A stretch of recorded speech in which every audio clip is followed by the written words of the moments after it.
అతివృష్టి, అనావృష్టి అంటారు. ఇప్పుడు ఆంధ్రప్రదేశ్‌లో అతివృష్టే తుఫాను. దాదాపు 5,400 కోట్లు ప్రత్యక్షం ఇప్పటికి కనబడ్డ నష్టం. ఇంకొక 5, 10,000 కోట్లు రేపో మాపో లెక్క చెప్తారు. అయితే ఇంకో పక్కన అనావృష్టి కూడా ఉందట. కరువు కూడా ఉందట. 37 మండలాలు కరువులో ఉన్నాయట. రాష్ట్ర ప్రభుత్వం నోటిఫికేషన్ జారీ చేసింది. ఒక్క సత్యసాయి జిల్లాలోనే 25 మండలాల్లో ఉంది. ఖరీఫ్ సీజన్‌లో రాష్ట్రంలోని 37 మండలాలు కరువు బారిన పడినట్టు ప్రభుత్వం ప్రకటించింది. కరువు ప్రభావిత మండలాన్ని గుర్తిస్తూ శుక్రవారం నోటిఫికేషన్ ఇచ్చింది.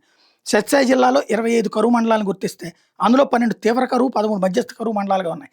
అగళి, అమడగూరు, గాండ్లపెంట, హిందూపురం, మడకశిర, ముదిగుబ్బ, నంబు లవులకుంట, ఓటుల దేవర చెరువు, రామగిరి, రొల్ల, తలుపుల, తనకల మండలాల్ని తీవ్ర కరువు మండలాలుగా, అమరాపురం, బతలపల్లి, బుక్కపట్నం, ధర్మవరం, గుడిబండ, కదిరి, కరంగరపల్లి, కోత చెరువు, లేపాక్షి, నల్ల చెరువు, నల్లమడ, పుట్టపర్తి, సోమందేపల్లి మండలాలు మధ్యస్థ కరువు మండలాలకు గుర్తించింది.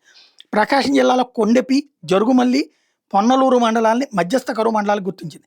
అన్నమయ్య జిల్లాలో గాలివీడు, లక్కిరెడ్డిపల్లి, రామాపురం, వీరబల్లి, వాల్మీకిపురం, కురబలకోట, మదనపల్లె, నిమ్మనపల్లె, రామసముద్రం మండలాల్ని మధ్యస్థ కరువు మండలాలకు గుర్తించింది.